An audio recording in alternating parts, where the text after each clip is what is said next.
Sampurasun, Mugi Rahayu Sagung Dumadi.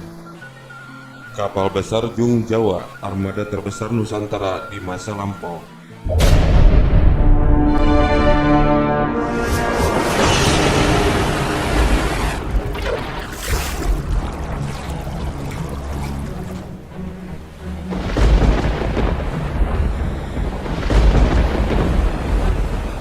Kapal Jung adalah sejenis kapal layar yang banyak terdapat di perairan Nusantara, Asia Tenggara atau alam Melayu, sampai pantai timur Afrika. Jung atau Jong adalah jenis kapal layar kuno yang berasal dari Jawa dan digunakan secara umum oleh para pelaut Jawa dan Melayu. Jung digunakan terutama sebagai kapal penumpang dan kapal kargo, dapat mencapai Ghana atau bahkan Brazil di zaman kuno. Bobot muatan rata-rata adalah 500 hingga 700 ton. Pada zaman Majapahit, kapal jenis ini digunakan sebagai kapal perang, tetapi masih dominan sebagai kapal angkut. Asal-usul atau etimologi kata Jung. Banyak pendapat menyebutkan istilah Jung berasal dari kata cuan dari bahasa Mandarin yang berarti perahu.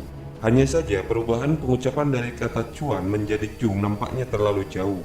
Yang lebih mendekati adalah Jong dalam bahasa Jawa yang artinya kapal. Jong dapat ditemukan dalam prasasti Jawa kuno abad ke-9.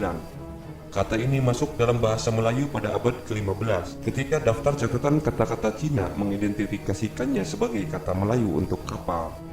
Undang-undang Laut Melayu yang disusun pada akhir abad ke-15 sering menggunakan kata Jung untuk menyebut kapal pengangkut barang. Menurut catatan, perhubungan laut paling awal antara bangsa Melayu dengan Cina terjadi pada dinasti Han pada sekitar tahun 111 sebelum Masehi. Pada tahun ini, Maharaja Wudi mewujudkan misi pelayaran ke Iran dan Nusantara untuk mencari kura-kura dan cula badak.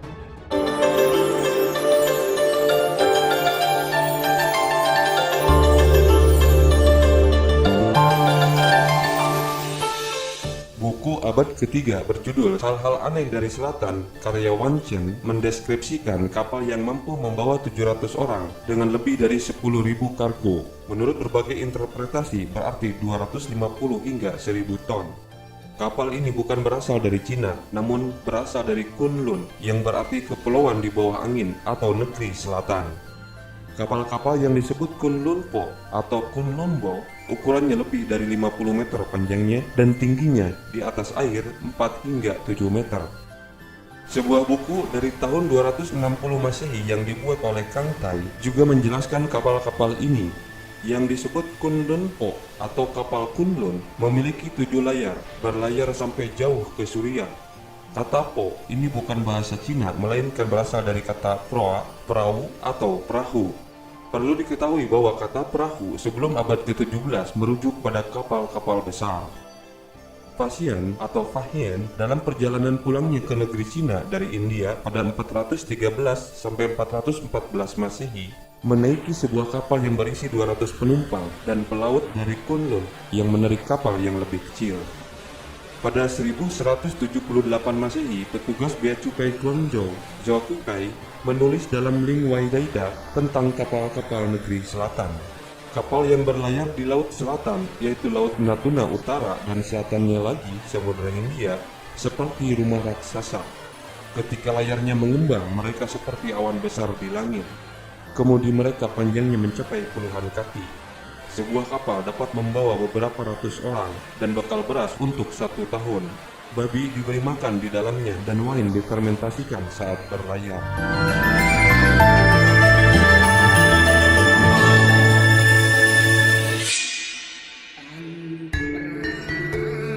Pada tahun 1322 Masehi, Rahib Odorik dari Pordenone melaporkan bahwa kapal Nusantara dari tipe Zungkum membawa sekitar 700 orang, baik pelaut maupun pedagang. Kerajaan Majapahit menggunakan Jong secara besar-besaran sebagai kekuatan lautnya. Tidak diketahui berapa tepatnya jumlah total Jong yang digunakan oleh Majapahit, tetapi mereka dikelompokkan menjadi 5 armada. Jumlah terbesar Jong yang dikerahkan dalam sebuah ekspedisi adalah sekitar 400 Jong, yang disertai dengan Malangbang dan Kelulus yang tak terhitung banyaknya. Malambang dan Kelulus adalah kapal-kapal yang lebih kecil dari Jung ketika Majapahit menyerang Samudra Pasai. Setiap kapal berukuran panjang sekitar 70 meter, berat muatan sekitar 500 ton dan dapat membawa 600 orang. Kapal ini dipersenjatai meriam sepanjang 3 meter dan banyak catbang berukuran kecil.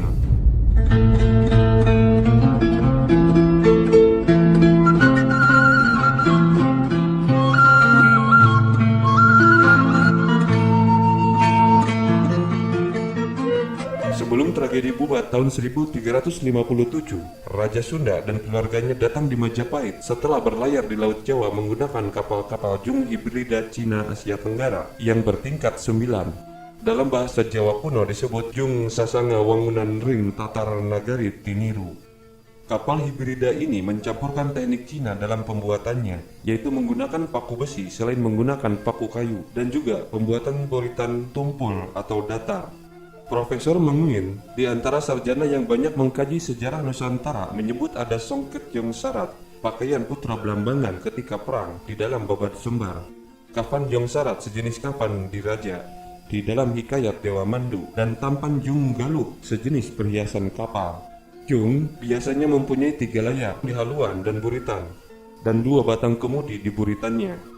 Pada tiang layarnya yang berbentuk tripod atau kaki 3, biasanya jong adalah kapal yang terbuka tidak mempunyai dek. Namun terdapat juga jong yang mempunyai geladak di bagian buritannya dan kemudi di sisinya. Demikian menurut Horich 1981.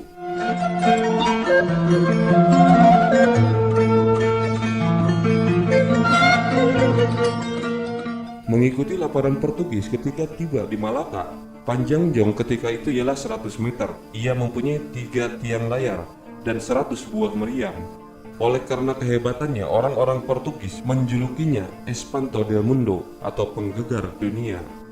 Duarte Barbosa melaporkan bahwa kapal-kapal dari Jawa yang memiliki 4 tiang sangat berbeda dengan kapal Portugis.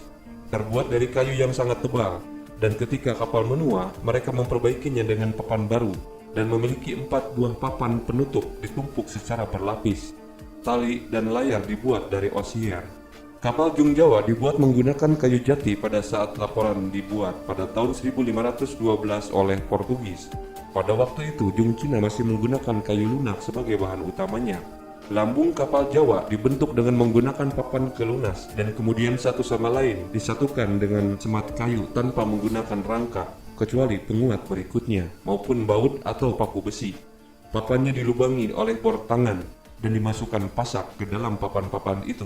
Tidak terlihat dari luar. Kapal itu lancip pada kedua ujungnya dan membawa 2 kemudi yang mirip dayung. Orang Jawa sangat berpengalaman dalam seni navigasi sampai mereka dianggap sebagai perintis seni paling kuno ini. Walaupun banyak yang menunjukkan bahwa orang Cina lebih berhak atas penghargaan ini dan menegaskan bahwa seni ini diteruskan dari mereka kepada orang Jawa. Tetapi yang pasti adalah orang Jawa yang dahulu berlayar ke Tanjung Harapan dan mengadakan hubungan dengan Madagaskar, di mana sekarang banyak dijumpai penduduk asli Madagaskar yang mengatakan bahwa mereka adalah keturunan orang Jawa. Bahkan pelaut Portugis yang menjelajahi samudra pada pertengahan abad ke-16 itu menyebutkan orang Jawa lebih dahulu berlayar ke Tanjung Harapan, Afrika dan Madagaskar. Ia mendapati penduduk Tanjung Harapan awal abad ke-16 berkulit coklat seperti orang Jawa. Tatkala pelaut Portugis mencapai perairan Asia Tenggara pada awal tahun 1500-an, mereka menemukan kawasan ini didominasi kapal-kapal Jung Jawa. Kapal dagang milik orang Jawa ini menguasai jalur rempah-rempah yang sangat vital antara Maluku, Jawa, dan Malaka. Di sana banyak saudagar dan nahkoda kapal Jawa yang menetap dan sekaligus mengendalikan perdagangan internasional. Tukang-tukang kayu Jawa yang terampil membangun galangan kapal di kota pelabuhan terbesar di Asia Tenggara itu. Bukti kepiawaian orang Jawa dalam bidang perkapalan juga ditemukan pada relief Candi Borobudur yang memvisualisasikan perahu bercadik, belakangan disebut sebagai kapal Borobudur. Kapal Borobudur telah memainkan peran besar dalam segenap urusan orang Jawa di bidang pelayaran selama beratus-ratus tahun sebelum abad ke-13. Memasuki awal abad ke-8, peran kapal Borobudur digeser oleh kapal-kapal Jawa yang berukuran lebih besar dengan 3 atau 4 layar sebagai kapal Jung. Pelaut Portugis menyebutnya Jungko, pelaut Italia menyebutnya Jongki. Istilah Jung dipakai pertama kali dalam catatan perjalanan Rahib Odorico.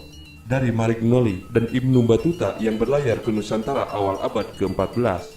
Mereka memuji kehebatan kapal Jawa berukuran raksasa sebagai penguasa Laut Asia Tenggara. Teknologi pembuatan jung tak berbeda jauh dengan pengerjaan kapal Borobudur. Seluruh badan kapal dibangun tanpa menggunakan paku. Gambaran tentang jung Jawa secara spesifik dilaporkan oleh Alfonso da Albuquerque, komandan armada Portugis yang menduduki Malaka pada tahun 1511. Orang Portugis mengenali Jawa sebagai asal-usul jung-jung besar. Kapal jenis ini digunakan Angkatan Laut Kerajaan Jawa, Demak, yang menyerang armada Portugis saat itu. Hanya saja, jung Jawa raksasa ini menurut Tom Pires lamban bergerak saat bertempur dengan kapal-kapal Portugis yang lebih ramping dan lincah. Dengan begitu, armada Portugis bisa menghalau jung Jawa dari perairan Malaka. Takjub akan kekuatan kapal ini, Albuquerque mempekerjakan 60 tukang kayu dan arsitek kapal Jawa untuk bekerja di Malaka. Setidaknya satu jung Jawa dibawa ke Portugal untuk digunakan sebagai kapal penjaga pantai di Sakavem di bawah perintah Raja John III. Giovanni da Empoli, pedagang Florentin, mengatakan bahwa di tanah Jawa, jung tidak berbeda kekuatannya dibandingkan sebuah benteng. Karena ia memiliki 3 atau 4 lapis papan, satu di atas yang lain, yang tidak dapat dirusak oleh artileri. Mereka berlayar bersama dengan wanita, anak-anak, dan keluarga mereka. Barbosa juga melaporkan berbagai barang yang dibawa oleh kapal-kapal ini, yang meliputi beras, daging, sapi, domba, babi, dan rusa, baik dikeringkan maupun diasinkan. Juga banyak ayam, bawang putih, dan bawang merah. Senjata yang diperdagangkan termasuk tombak, belati, dan pedang. Semuanya terbuat dari logam yang berornamen dan berbahan baja yang sangat bagus. Juga dibawa dengan mereka kemukus atau pewarna kuning yang disebut kakumba atau kasumba dan emas yang diproduksi di Jawa. Barbosa menyebutkan tempat dan rute yang dikunjungi kapal ini meliputi Malaka, Cina, Kepulauan Maluku, Sumatera, Tanah Serim, Pegu, Denggal, Pelikat, Coromandel, Malabar, Kambal, dan Aden di Yaman. Ukuran dan konstruksi jung Java membutuhkan keahlian dan material yang belum tentu terdapat di banyak tempat. Oleh karena itu, jung Jawa raksasa hanya diproduksi di 2 tempat di sekitar Jawa. Tempat itu adalah di pantai utara Jawa di sekitar Cirebon dan Rembang Demak di Selat Muria yang memisahkan Gunung Muria dengan Pulau Jawa, dan juga di pesisir selatan Kalimantan, terutama di Banjarmasin dan pulau-pulau sekitarnya. Tempat ini sama-sama memiliki hutan jati, tetapi galangan kapal di Kalimantan tetap mendatangkan kayu jati dari Jawa, sedangkan Kalimantan sendiri menjadi pemasok kayu ulin untuk Pulau Jawa. Pegu, sekarang Bako, yang merupakan pelabuhan besar pada abad ke-16, juga memproduksi jung oleh orang Jawa yang menetap di sana. Pada tahun 1456, peta Fra-Mauro menggambarkan keberadaan jung di Samudra Hindia serta konstruksinya.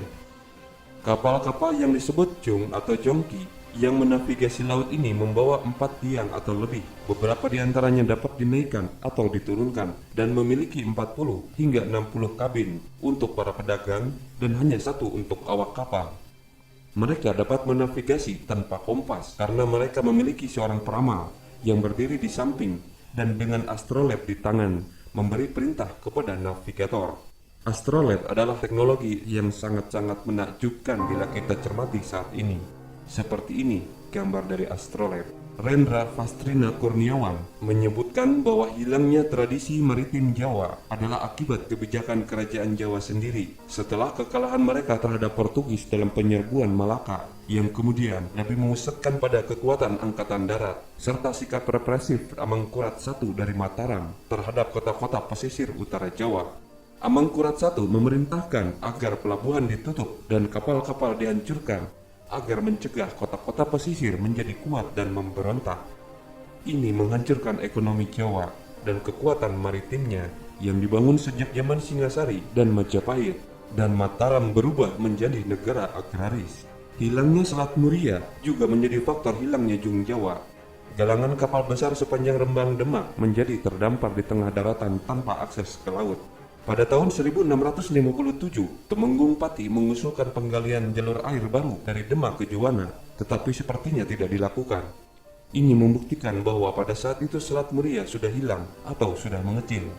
Kantor Maskapai Perdagangan Hindia Belanda (VOC) di Batavia melaporkan pada tahun 1677 bahwa orang-orang Mataram di Jawa Tengah tidak lagi memiliki kapal-kapal besar dan tidak lagi memiliki galangan kapal besar. Ketika VOC mendapatkan pijakan di Jawa, mereka melarang penduduk setempat untuk membangun kapal dengan tonase lebih dari 50 ton, dan Belanda menugaskan pengawas Eropa di setiap galangan kapal. Selepas 1500 tahun berlayar dan merajai laut, dan tiba-tiba ia menghilang tanpa jejak, maka sudah barang tentu ada sesuatu yang besar dan signifikan telah dilakukan dan berlaku kepada bangsa-bangsa Nusantara atau alam Melayu serta peradabannya. Ini yang perlu kita koreksi dan muhasabah. Hasanah klasik yang paling besar dalam sejarah peradaban Melayu atau Nusantara telah hilang. Dan yang lebih tragis lagi ialah betapa banyak orang-orang di Nusantara hari ini tidak sadar akan kehilangan.